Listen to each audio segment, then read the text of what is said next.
Hello friend, मैं हर्ष आपके अपने YouTube चैनल एसएससी ट्रू अड्डा में आपका स्वागत करता हूं। आज के इस वीडियो लेक्चर में मध्यकालीन भारत के इतिहास के एक most important topic Qutubuddin Aibak के बारे में पढ़ेंगे। तो फ्रेंड, बिना देर किए चलते हैं वीडियो के टॉपिक पर और पढ़ते हैं कुतुबुद्दीन ऐबक के बारे में। सबसे पहले फ्रेंड, हम लोग जानेंगे कि मध्यकालीन भारत के इतिहास में कौन कौन से टॉपिक को पढ़ना है।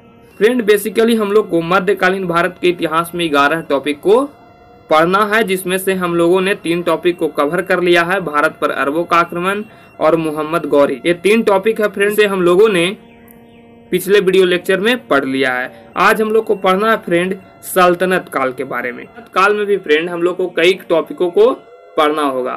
तो सल्तनत काल में हम लोग को कौन कौन से टॉपिक को पढ़ना है?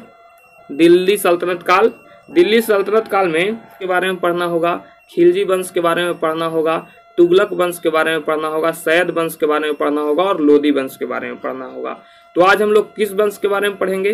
गुलाम वंश के बारे में। गुलाम वंश का संस्थापक कौन था? तो कुतुबुद्दीन ऐबक था।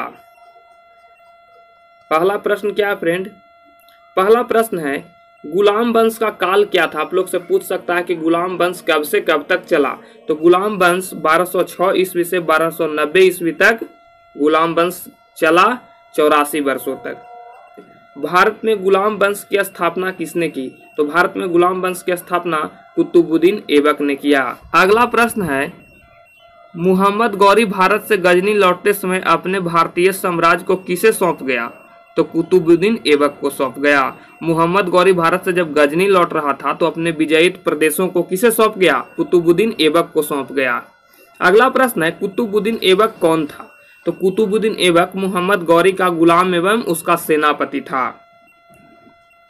अगला प्रश्न है गुलाम वंश की स्थापना कब हुई? तो गुलाम वंश की स्थापना 1206 ईस्वी में हुई। फ्रेंड, मैं आप लोग को जो भी क्वेश्चन दे रहा हूं वो परीक्षा की दृष्टि से काफी महत्वपूर्ण है और एक क्वेश्चन फ्रेंड आप लोग को किसी भी एग्जाम में पूछा जा सकता है और बीते हुए समय में पूछा भी गया है। तो फ्रेंड, आप लोग इस प्रश्न को अच्छे तरह से याद कर लीजिए और कॉपी में नोट कर लीजिए। प्रश्न है फ्रेंड कुतुबुद्दीन ऐबक किस जाति का था? तो कुतुबुद्दीन ऐबक तुर्क जाति का था। कुतुबुद्दीन ऐबक की राजधानी कहाँ थी? तो कुतुबुद्दीन ऐबक की राजधानी लाहौर थी। कुतुबुद्दीन ऐबक ने कौन कौन सी उपाधि धारण की? तो मलिके एवं सिपा सलार की उपाधि धारण किया। अगला प्रश्न है गुलाम वंश के किस शासक को लाख बख्श कहा जाता है? तो लाख बख्श कुतुबुद्दीन ऐबक को कहा जाता है। लाख बख्श का अर्थ होता है लाखों का दाता। दिल्ली में कुतुब मीनार की नींव किस शासक ने रखी? तो कुतुबुद्दीन ऐबक ने रखी। अगला प्रश्न है दिल्ली में कुबत उल इस्लाम नामक मस्जिद का निर्माण किसने करवाया था? तो कुतुबुद्दीन ऐबक ने करवाया था। अगला प्रश्न है अजमेर में 2.5 दिन का झोपड़ा का निर्माण किसने करवाया था? तो कुतुबुद्दीन ऐबक ने करवाया था। कुतुबुद्दीन ऐबक ने बिहार तथा बंगाल पर अधिकार करने के लिए किसे भेजा था? तो बख्तियार खिलजी को भेजा था। कुतुबुद्दीन ऐबक ने बिहार तथा बंगाल पर अधिकार करने के लिए किसे भेजा था? तो बख्तियार खिलजी को भेजा था। अगला प्रश्न है दिल्ली का कुतुब मीनार किसकी स्मृति में बनाया गया है?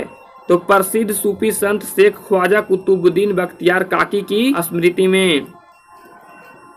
लाहौर में मृत्यु हुई थी तो कुतुबुद्दीन ऐबक की।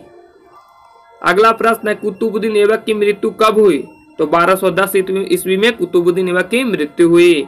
अगला प्रश्न है कुतुबुद्दीन ऐबक की मृत्यु के बाद गुलाम वंश का शासक कौन हुआ? तो कुतुबुद्दीन ऐबक का पुत्र आराम शाह। आराम शाह को कहाँ की गद्दी पर बैठाया गया? तो लाहौर की गद्दी पर। अगला प्रश्न है किन लोगों ने आराम शाह के शासक बनने का विरोध किया? तो दिल्ली के तुर्क सरदार एवं नागरिकों ने। अगला प्रश्न है दिल्ली के तुर्क सरदारों ने किसे दिल्ली आमंत्रित कर राज सिंहासन पर बैठा दिया?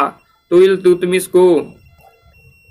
आराम शाह और इल्तुतमिश के बीच हुए संघर्ष में किसकी पराजय हुई थी? तो आराम शाह की। फ्रेंड, अगर आप लोग को वीडियो पसंद आया हो तो वीडियो को लाइक कीजिए और इसी तरह के नॉलेजेबल वीडियो पाने के लिए हमारे चैनल को सब्सक्राइब कीजिए। तब तक के लिए फ्रेंड बाय बाय।